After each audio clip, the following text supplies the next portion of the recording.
In the Malaysian city of Kuala Lumpur, construction's begun on a mega tall building that will measure 644 meters. That is the Merdeka 118. The construction's being undertaken by one of the most significant financial management companies in Malaysia, known as Permodal Nasional Berhad, who are spending around $1.22 billion. But due to the pandemic, the construction of the world's second highest skyscraper, Merdeka 118, is not yet done. Nevertheless, when it is completed, the tower will not only be the tallest structure in Southeast Asia, but it will also be the tallest structure in Malaysia, placing it ahead of the famous Petronas Twin Towers and the second tallest building in the world, behind only Dubai's Burj Khalifa. And now, you might be wondering, what is the Merdeka 118 comprised of? What will it feature? Merdeka 118 is the first construction in Southeast Asia to have more than 100 floors. To be exact, the building has 118 stories. 100 of those levels are offered for rent, where 80 of those will be utilized for office space. Those who will benefit the most are the likes of PNB and its affiliated companies, the developers of the skyscraper. They will have offices on 60 of these floors. Hyatt Group, which is well known for its luxury hotel franchises, will also benefit, as they will occupy the top 17 floors of the remaining upper levels after they're finished being constructed. Moreover, the hotel chain will introduce its most affluent and luxurious hotel brand, which will be called Park Hyatt. Aside from that, Merdeka 118 will be home to the world's highest restaurant, which will be located on the 113th floor of the building. And on the very top floor, there will be a VIP lounge that guests may enjoy. And in order to help regulate the temperature and humidity of the atrium as well as the entire building, the Merdeka 118 building's 36th-floor atrium would be equipped with district cooling systems, dual-use exhaust and cooling tower fans, as well as an innovative HVAC method. But what about its design and layout? Merdeka 118 is not an exception to the rule that a structure of this sort requires the participation of important players. And no wonder, we had the likes of RSP Architects, SDN BHD of Malaysia, and Fender Katsalidis Architects of Melbourne, Australia, who all worked together on the design of the project.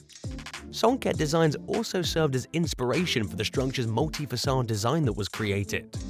Moreover, the entire edifice will be illuminated throughout the night by more than 8 kilometers of LED lights, which will be installed in every nook and cranny of it.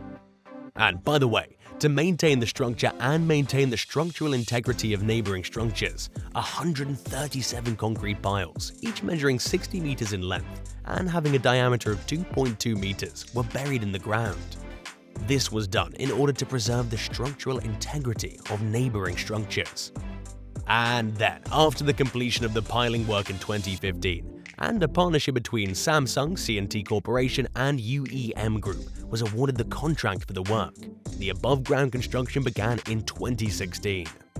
And if you can remember quite well, Samsung C&T Corporation is the company that constructed Tower 2 of the Petronas Twin Towers, the Burj Khalifa in Dubai, the Riyadh Metro, and the Mersey Gateway Bridge in England, amongst other notable structures throughout the world. But wait a minute, how much will it cost? The project currently has a budget of $1.22 billion, which has been criticized by a great number of individuals. Truth be told, a quantity of money of this magnitude may be put to a variety of uses, the most important of which being the improvement of the country's healthcare and educational systems. However, in response to the concerns raised, the Prime Minister of Malaysia at the time, Dato Sri Najib Tun Razak, stated that the project would bring more benefits in the form of economic opportunities. So far, we're currently waiting for the record when Merdeka 118 will overtake the Empire State Building to become the second tallest tower in the world.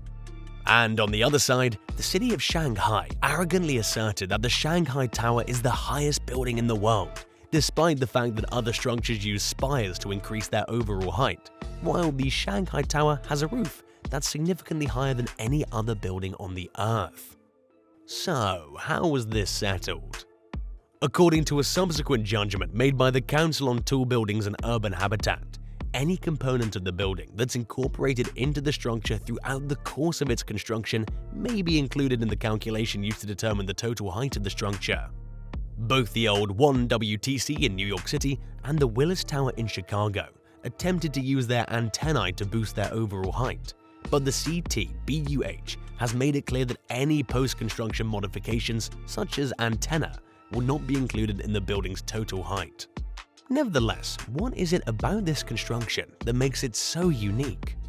According to a new video uploaded to YouTube by the channel B1M, the Merdeka 118, which is currently the second highest building in the world, might end up being the last megatall skyscraper ever finished in Asia. The Burj Khalifa in Dubai, the Shanghai Tower, and the Abraj Al Bait Clock Tower in Mecca are the only 3 structures in the world that have been constructed to reach a height of more than 1,600 feet. But something's about to change. This is when construction on Merdeka 118 is finally completed. It will be the tallest building in all of Southeast Asia.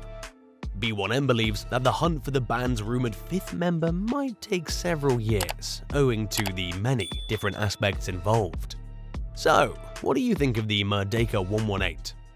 Which feature of the building fascinated you the most?